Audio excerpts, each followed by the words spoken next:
نکاح میں ممنوع امور کیا ہوں گے، ناجائز امور کیا ہوں گے. ٹھیک ہے، اس میں سب سے پہلی چیز تو یہ ہے اگر کسی کو نکاح پہلے سے کسی کا نکاح کا پیغام چلا گیا اور آپ کو پتا ہو کہ فلاں لڑکے نے اس لڑکی کو پیغام بھیج دیا ہے اور انہوں نے پیغام کو قبول کر لیا ہے، تو یہ جائز نہیں دوسرے لڑکے کے لیے کہ اپنا پیغام وہاں بھیجے. آپ صلی اللہ علیہ وسلم فرمائیں، یہ جامع ترمذی کی روایت ہے کہ جب تمہارا مومن بھائی کسی کے پاس رشتہ بھیج دے، وہ رشتہ ان کو قبول ہو، تو دوسرا مرد اس گھر میں رشتہ نہیں بھیج سکتا. یہ بھی ایک بد اخلاقی لوگ دیکھتے ہیں کہ کسی گھر میں کسی لڑکی کو کسی نے رشتہ بھیجا، انہوں نے ہاں کر دیا، یہ دوسرا رشتہ بھیجتے ہیں اور مجبور کرتے ہیں ان کو کہ ہم سے شادی کرو، اس سے نہیں کرنا. یہ جائز نہیں اور حرام ہے، یاد رکھیے. اسی طرح حالات احرام میں نکاح کرنا، نکاح پڑھانا، نکاح طے کرنا، یہ سب یاد رکھیے جائز نہیں حالات احرام میں. ورنہ ہوتا ہے عورتوں کا ایک مسئلہ ہوتا ہے، ہر جگہ جاتے ہیں اگر گھر میں ان کے لڑکے تو بس لڑکیوں کو دیکھتے رہتے ہیں. بہت سی بار اجتماعات میں بھی ہوتے صرف لڑکیاں دیکھتے رہتے ہو، کہاں وہ کریں گے. میں ہمیشہ ایسی عورتوں سے کہتا ہوں کہ دیکھو بھائی، ضروری نہیں جس پہ تو انگلی رکھ دو وہاں کہہ دے تمہیں، ہے نا. کہ تو یہ سمجھتے ہیں ہم اپنا لڑکا ہے تو کسی کو بھی اپنے بس سب غلام ہیں اپنے، جس کو بولیں گے بس وہ تو آ کر پیروں میں پڑ جائیں گے، بولیں گے لے لو میری لڑکی. ہر کوئی تھوڑی ہاں بولنے والا ہے. ہو سکتا ہاں بولے، ہو سکتا نہ کر دے. لیکن احرام میں بالخصوص آپ حج کو جائے تو وہاں دیکھتے نا بیٹھے کون سی لڑکی فلاں ہے، کون سے لوگ آ رہے ہیں. یہ جائز نہیں ہوگا، ایسی حالت میں کوئی نکاح نہیں ہو سکتا نہ ہوگا. اسی طرح کوئی عورت حمل سے اس کا نکاح نہیں ہو سکتا، اس کی طلاق ہوگی کسی پہلے شوہر سے اور حمل سے نکاح نہیں ہوگا جب تک کہ اس کا حمل پیدا نہ ہو جائے، اولاد نہ ہو جائے، ایسی عورت کا بھی نکاح نہیں ہوگا. اسی طرح خوشی کے موقع پر جائز امور کیا ہو سکتے ہیں. اب خوشی ہے، نکاح تو خوشی ہوتی ہے نا، کیا کیا جائز کام ہم کر سکتے ہیں، آئیے وہ بھی جان لیں نکاح کے اندر تاکہ پتہ چل جائے. ٹھیک ہے، مردوں کا ایسی خوشبو لگانا جو ظاہر ہو، یہ نکاح میں یہ خوشی میں جائز ہے. اور عورتوں کا ایسی خوشبو لگانا جو ظاہر نہ ہو، جس کی خوشبو نہ آتی ہو، صرف دھبا آتا ہو. یہ بات سمجھیے تھوڑا سا. خوشبو جو مہکتی ہو یہ مردوں کے لیے ہے صرف، اور خوشبو جو مہکتی نہ ہو، صرف جس کا دھبا آتا ہو. حدیث میں دھبا مطلب یہ کہ جس کو جا کر جب ناک لگا دی جائے تو اس کی خوشبو آئے، جس کی فریگرنس نہ ہو، خوشبو اڑتی نہ ہو.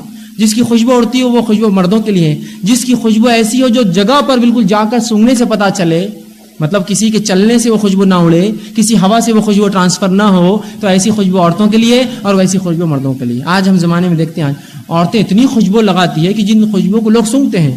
آپ صلی اللہ علیہ وسلم ذرا وہی سن لیجیے اس کے تعلق سے. اگر واقعہ میں ایمان تھوڑا بھی دل میں ہوگا تو عورت اگلی بار خوشبو نہیں لگائیں گے. سنیے رسول اللہ کی حدیث ذرا اس طرح. آپ نے کہا وہ عورت ایسی ہے، وہ عورت ایسی ہے، وہ عورت ایسی ہے. کہا اللہ کے رسول صلی اللہ علیہ وسلم کیا معاملہ ہے، کون سی عورت ایسی ہے؟ کہا وہ عورت زانیہ ہے، وہ عورت زانیہ ہے، وہ عورت زانیہ ہے. زنا بہت بڑا الزام ہے اندر کی. کہا کون؟ کہا وہ عورت جو مردوں میں سے گزرے خوشبو لگا کر. زانیہ ہے وہ. 3 بار دہرایا اپنے الفاظ، 3 بار. اور رسول اللہ صلی اللہ علیہ وسلم جو اپنے دور میں کوئی خاتون خوشبو لگا لیتی جو مہکتی، اسے غسل جنابت لینے لگاتے. وہ غسل جو ہم بستری کے بعد یا احتلام کے بعد لینا پڑتا ہے، غسل جنابت واجب غسل لینے لگاتے، اس لیے کہ اس نے خوشبو لگائی تھی جو پھیل رہی تھی. آج تو لوگ خوشبو تو ایسی لگاتے ہیں، مرد تو دور، عورتیں کہ پوری دنیا ان کو پلٹ پلٹ کے دیکھتی کہ وہ خاتون جا رہی ہے. سبحان اللہ. نبی اکرم صلی اللہ علیہ وسلم کسی کو زانیہ کہے تو میں گواہی دیتا ہوں کہ یقیناً وہ زانیہ ہے پھر، اور دنیا گواہی دیں گی ایمان والا ہر کی وہ زانیہ ہے. پھر نبی کہہ رہا 3 بار وہ زانیہ ہے، وہ زانیہ ہے، وہ زانیہ ہے جس نے خوشبو لگائی. اس لیے کہ یہ زنا کی طرف دعوت ہوتی ہے. جب مرد متوجہ ہوتے ہیں، متوجہ ہونا پہلی دعوت ہوتی ہے، زنا کی فرسٹ اسٹیپ ہے. اور نبی اکرم صلی اللہ علیہ وسلم جھوٹ نہیں بولتے کبھی. جب کہا زانیہ ہے تو زانیہ ہے. اگر ایمان ہو دل میں تو فوراً چھوڑ دے اس عمل کو. چاہے نہیں ہم یہاں رہتے، ہم وہاں رہتے، پسینہ آنے دیجیے. پسینے کی بدبو زیادہ مطلوب اور محبوب ہے اللہ کو بنی تو خوشبو کے جس کے تعلق سے نبی کہے وہ زانیہ ہے. خوشبو لگا سکتا ہے مرد خوشی میں. اسی طرح فتنے کا ڈر نہ ہو تو چھوٹی بچیاں گھر میں دف بجا سکتی ہیں. نکاح میں یہ جائز ہے. چھوٹی بچیاں گھر کے اندرونی حصے میں دف بجا سکتی ہے اور ایسے گیت گا سکتی ہے جس میں عورتوں کی تعریف نہ ہو، حسن و جمال کی تعریف نہ ہو، گندی باتیں نہ ہو، شرک اور بدعت نہ ہو. ایسے گیت گا سکتی ہے. یہ جائز ہے. آپ صلی اللہ علیہ وسلم کے تعلق صحیح بخاری کی روایت ہے. آپ ایک گھر میں گئے، ابوبکر صدیق آپ کے ساتھ تھے اور کچھ بچیاں دف بجا رہی تھی اور گیت گا رہی تھی. گھر کے اندر کے حصے میں ایک صحابی کا نکاح تھا. آپ صلی اللہ علیہ وسلم وہاں سنتے رہے. ابوبکر صدیق آگے گئے اور کہا خاموش بیٹھ جاؤ، خاموش بیٹھ جاؤ، اللہ کے رسول صلی اللہ علیہ وسلم آ رہے ہیں. آپ صلی اللہ علیہ وسلم ابوبکر گانے دو، کوئی بات نہیں.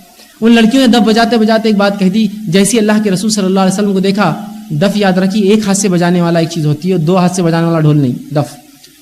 تو اللہ کے رسول کو جیسے ہی دیکھا ان لڑکیوں نے تو کہا ہم میں ایک نبی ایسا ہے جو غائب کا جانتا ہے. تو آپ صلی اللہ علیہ وسلم فوراً آگے بڑھ کر کہا بیٹا یہ مصرع چھوڑ دو، میں غائب کی بات نہیں جانتا، یہ مصرع چھوڑ دو، باقی جو گا رہی تھی گاتے رہو. تو چھوٹی بچیاں ایک ہاتھ سے بجنے والی ایک چیز لے کر گھر کے اندر کے حصے میں فتنے کا ڈر نہ ہو تو یہ جائز طریقہ ہے خوشی منانے کا. آپ یہ بھی کر سکتے ہیں.